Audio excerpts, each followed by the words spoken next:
Do you need?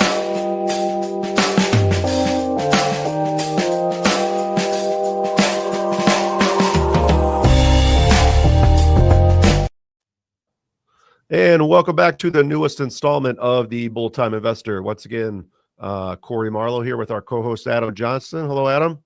Hey guys, how are you? Good. And Scott Hartman. Hello, Scotty. Hi guys. Today we have a very special guest joining us. This is a new advisor that has joined Financial Partners recently, Mr. Justin Powell. Scott, you want to give us a little bio of Justin before we get started? Love to. Justin joined the industry in 2016 with Edward Jones Investments. He's been with the LPL since 2021.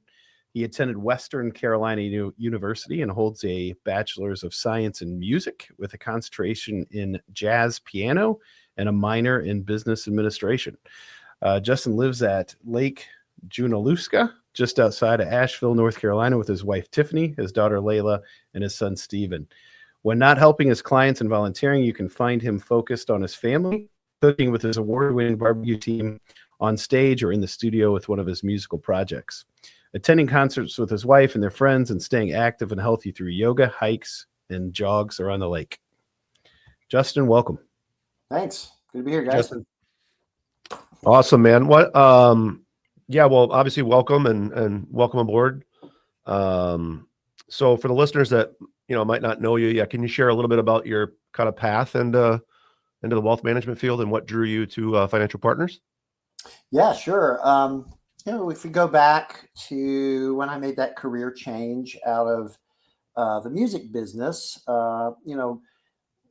found out we were having a baby, and we said, maybe being on the road all the time, playing in bands isn't the best way to be a present and loving husband and father. Not to say it can't be done, but I found the challenge, maybe something I didn't want to make those sacrifices. So I started to pivot and lean back in on that business side of things. I was the manager of the band and ran the business side of it, and got a job at a local bank. This is going on 11, 12 years ago, just to kind of hit the reset button, get into a more of a 9-to-5 lifestyle. I knew I'd have to be getting up early with that baby a lot and helping my wife. So it was through banking that I discovered a love for helping clients with their financial tasks and things of that nature. And then I noticed that the financial advisor in the office had a really flexible schedule. He kind of came and went as he pleased, and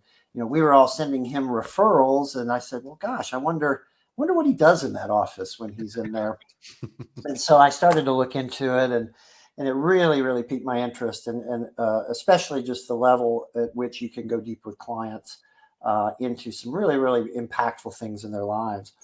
And so about that time, a friend of mine mentioned that he had a friend that was doing a recruiting dinner, and I went, and at first can't say that I was sold, but my friend came to me and said, hey, you've got that thing we can't teach, which is this gift of gab, this being able to connect with people on a deeper level.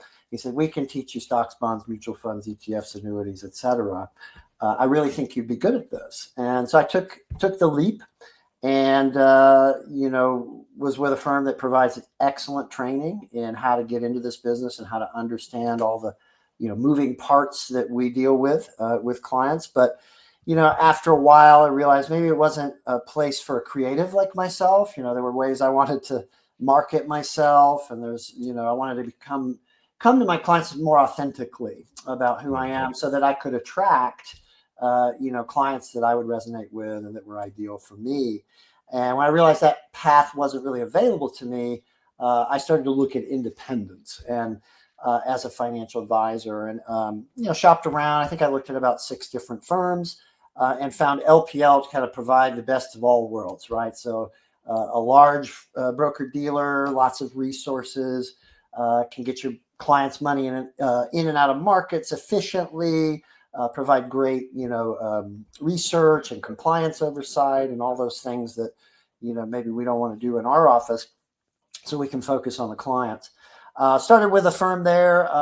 It ended up to be something where Corey and I had a conversation, and, Corey, you and I go back further than our time at my time at LPL, and with some mutual friends. And I was looking to make a change, but not necessarily outside of LPL. And so I reached out to Corey, and we had a conversation. And the way Financial Partners approaches it, with the established process and the bolt-time formula and the marketing pieces and all the tools that are provided and all the time that you guys have spent in kind of refining all of this, it really stood out to me as a great place to kind of plant my flag and grow my practice.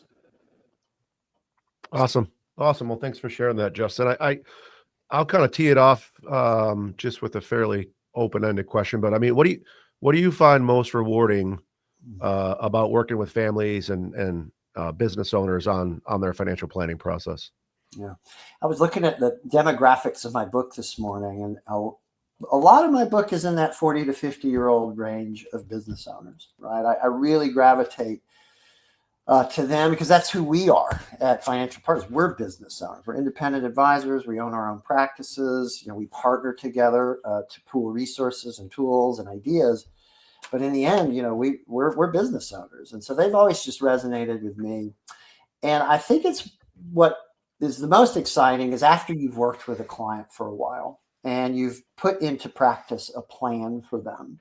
And you're 5 years in, and you can point back to where they started and where they are today based on the advice that we've given them. And of course, they have to follow it. But if they followed that advice, it really is impactful, especially if there's enough resources for them to do the investing, to say, okay, well, here's where you were, here's where you are. And it's because of the partnership between the two of us that we got here. That's awesome. So real quick before we move any further, I got a pretty tough question here. How long did it take you to learn how to properly pronounce Lake Junaluska when you You say that? There's a lot of different,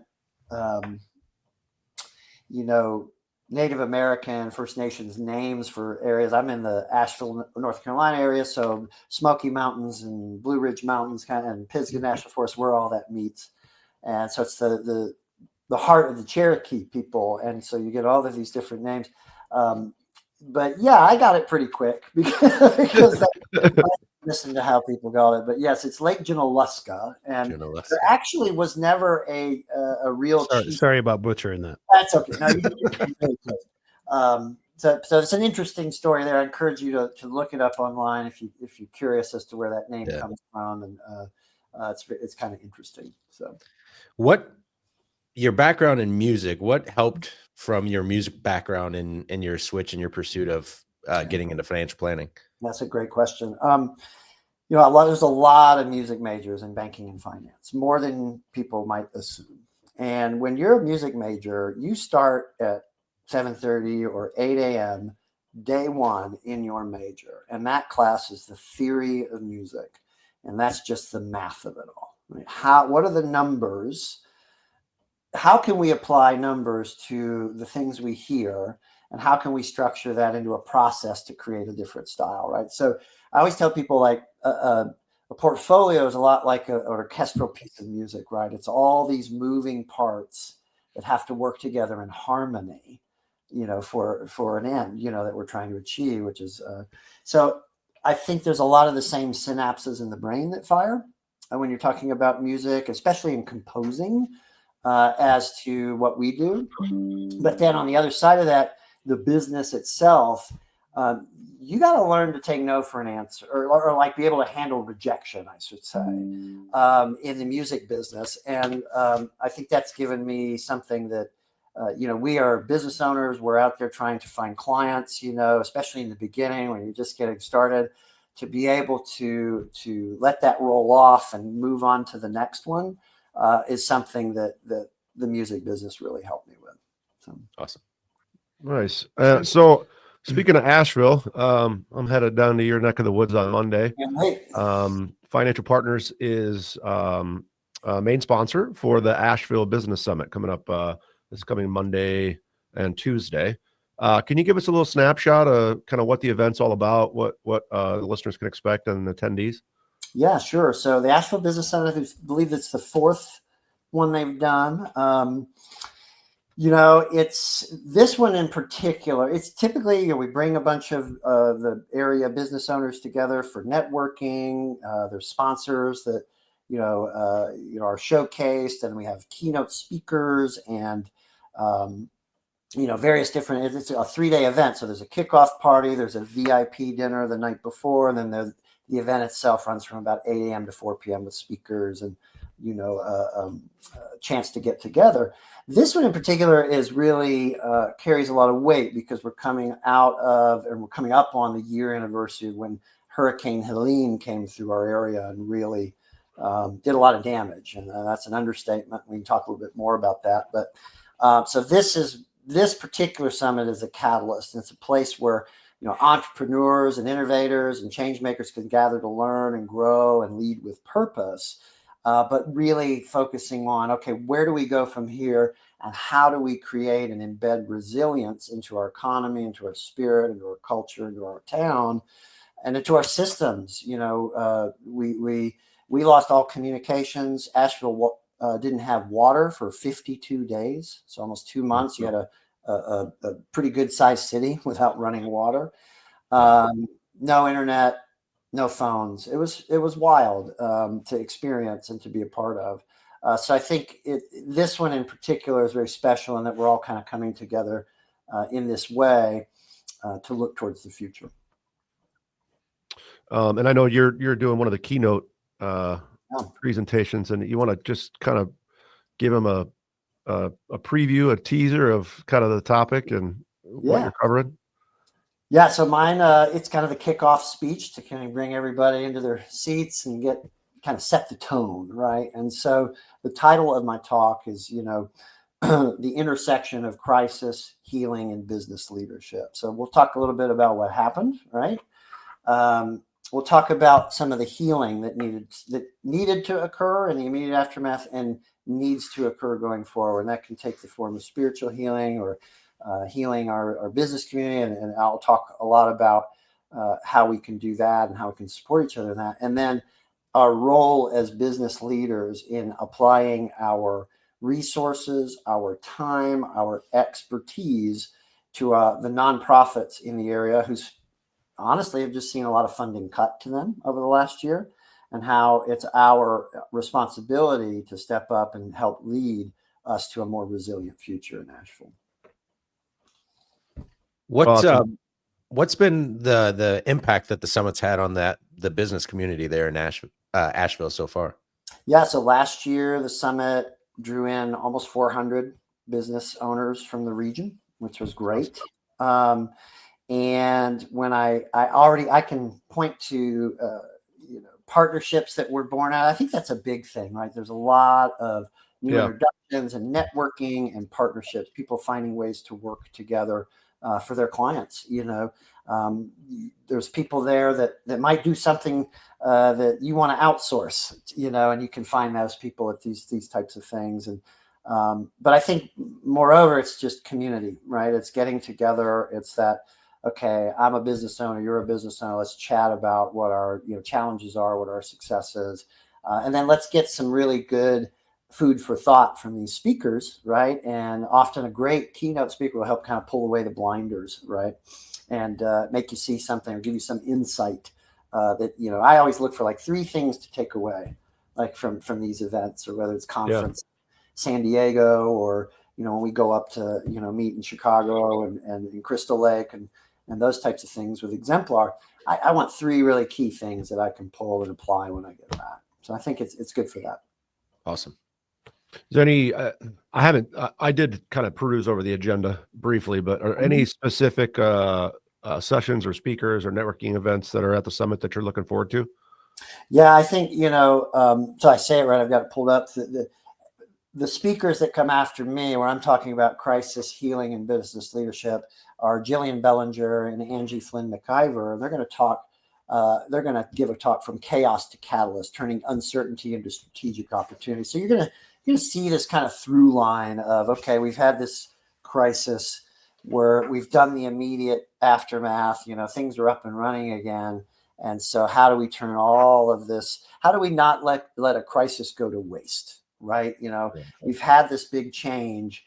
And it's an opportunity to leverage maybe ideas that you had that maybe were on the shelf, because all these different reasons why you haven't put them into practice. I can speak from experience, that even in the nonprofits that I was working in, we were able to use that crisis as a catalyst to start to do some of the new projects that we had been talking about for a long time.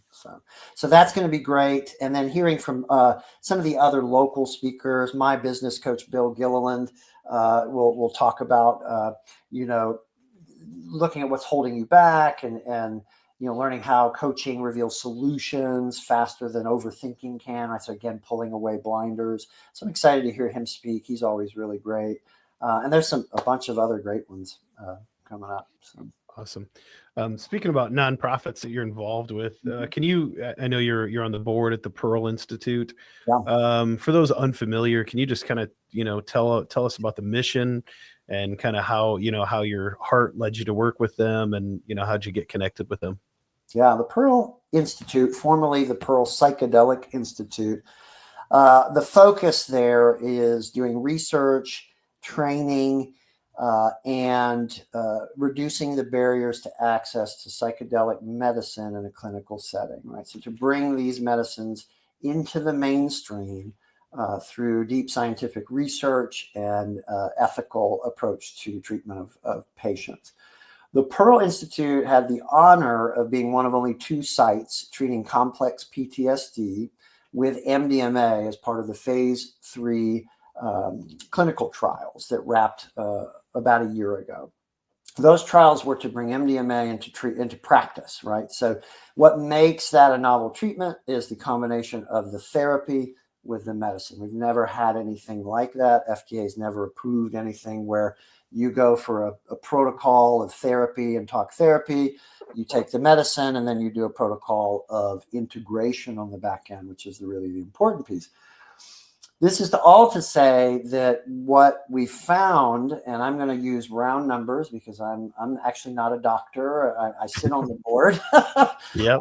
But I had the way I understand that what the study showed was that about 80% of people saw a benefit, right? So these are complex PTSD cases. As you think a veteran who had his buddies killed next to him in battle, or a sexual abuse survivor of the worst kind, people who had really lost the ability to function in society due to their trauma, right? Sure. Medicine's not, or, SSRIs are not working. A lot of these people were on a cocktail of different medications that just weren't really helping and often causing more problems than they were solving. They came to us, and on the other side of the treatments, 80% saw a benefit, roughly 70% no longer qualified for a PTSD diagnosis. That's huge. Yeah. I say magical, right? And miraculous. Because when you think about the way SSRIs work, they're kind of a mask, a Band-Aid on a wound. If you're struggling with anxiety or depression, you take an SSRI, you can function, right? You can get to work, you can get your job done. But it doesn't get at the heart of what's causing the anxiety and depression, and that is that trauma. And there's a lot of great information about how the brain processes trauma and how trauma inhibits the brain from being able to heal itself, right? And so our brains and our bodies, when you go and get a cut, and you go to the doctor, and they stitch you up, they're not healing you. They're just keeping the infection, right? They clean it up, they keep the infection out. It's our bodies that heal themselves from the inside out. Well, our brains work that way as well, right? And it's called neuroplasticity, and it's the regrowing and growing of new neuro connections, right? So, and trauma inhibits the brain's ability to do that. Right. And that's what we're seeing with these medicines, whether it's ketamine, which is legal to use, or whether it's research around MDMA and psilocybin and DMT, what we see that happens in the brain in the immediate aftermath of these sessions is that the brain has the neuroplasticity of like a 3 or 4 year old child, right? So most of us have kids, I think, here. You see the little ones running around. They're like we say they're like sponges, right? It's their brain growing and accessing all this new information. And so what these medicines do is allow us to kind of go back to that place. And so I had my own experiences with these medicines that were so transformational for me that it called me to service. And as I was called to service, I started to seek out other people in this community who had experienced healing like I had, and found out that some acquaintances of mine were starting one of the premier psychedelic research institutes. They had kept it kind of hush hush, rightfully so. And then when they opened, I reached out and said, "Hey, I want to be an advocate for you. And, I've experienced my own healing. Here's my story." I was in Rotary at the time. I know that I was chairing the largest food bank. And I was like, "Hey, I'll just be an advocate to help reduce the taboo that comes along with some of this." So our focus at the Pearl now is hopefully bringing MDMA into legal status. There's some encouraging news there. We have our big gala event on Thursday where we have some of the luminaries of the psychedelic medicine world. So Rick Doblin is coming to speak. He's the head of MAPS, which is the Multidisciplinary Association of Psychedelic Studies. That's the organization that's worked for 40 years to bring these medicines into the mainstream through scientific research, data gathering, and then working with FDA. So it's really exciting work. It's challenging because it's a lot of fits and starts, and how transformational it can be. So when you hit a roadblock, it can be very frustrating because there's lives that could be saved if we could just get this thing over the finish line. So that's where we stand today. Very cool. Yeah. Can I, you mentioned the hurricane earlier, Mm-hmm. and you're coming up on an anniversary of it. What was one of the things as the community was going through the issues they were going through? What was one of the things that really impressed you and made you proud of the community which you lived in? Gosh, there's so many. FEMA said to the city of Asheville, "You are a model of how a community should respond and can respond to something like this." The amount of oneness, so the way that political and religious divisions just fell away. I mean, it happens when nobody can get clean water. Right. Yeah. We've got to help each other. I know one woman stands out. Her name is Rebecca Todd, and she's a singer. She's on tour with a band called Dumpster Funk as their vocalist. I'm sure some of you guys are familiar with Dumpster Funk. In the aftermath, things you don't think about, right? Like until they're like on your doorstep. And, this is kind of a messy subject, but they started to realize that the retirement homes and these homes of people, especially the ones that were like Section 8 and things like that, without running water, how are they going to manage the waste, right? And so Rebecca had the great idea with a few others to create a bucket brigade. And they would load up every day those giant farm containers of water and go to each of these retirement homes and do, fire lines of buckets just to get the toilets flushed in those, or, just, and the work that went into that, the physical work that went into that. And you don't know these people. Like, these aren't people, their grandma wasn't in there.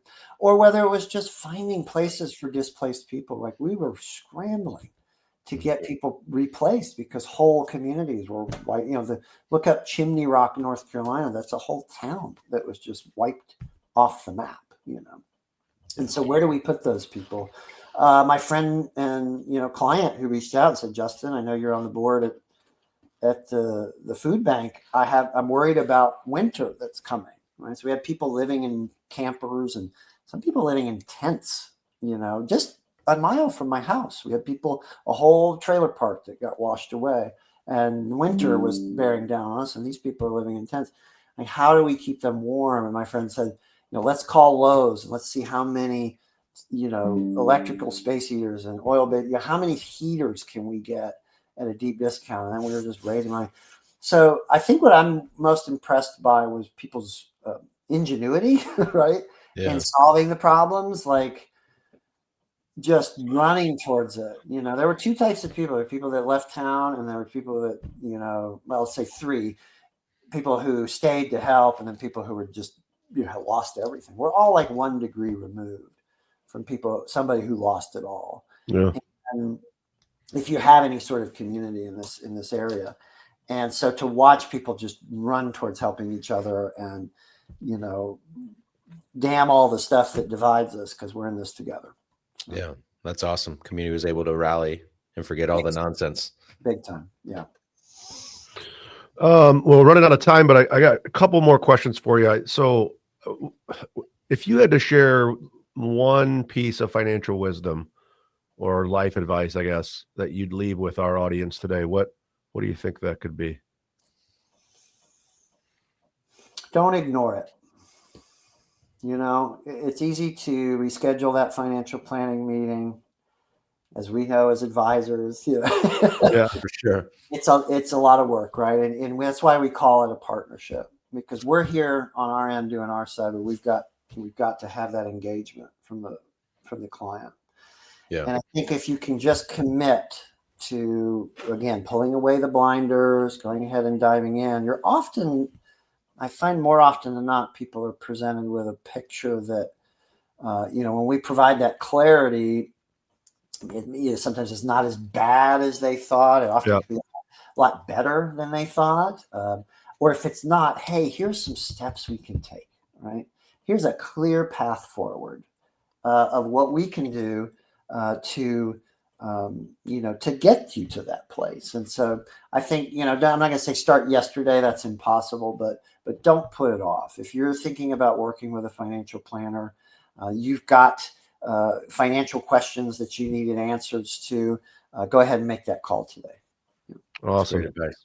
Yeah. And I guess just to segue on that one, if they wanted to make that call today, just tell our audience and listeners in your area how they can contact you and get Sure. away.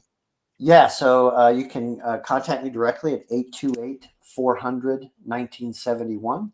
You can email me at jpowell@fpiwealth.com. And you can also check out our collective website, which I think is really great, at financialpartnerinc.com, which really showcases our process and who our ideal clients are and our mission and our whys and our team. So Awesome. Well, Justin, thank you very much. I know we're all excited to have you aboard. Yeah, thank you so much. And we'll see you Monday at the business summit. So thanks, Travis, Corey. Great to see you, Scott and Adam, and I'll see you guys in Crystal Lake here in a couple weeks. Be here before we know it. Yep. All right. Well, that's it for today, folks. And so thanks for joining us on the newest installment of the Bold Time Investor. See you next time. Take care. Bye.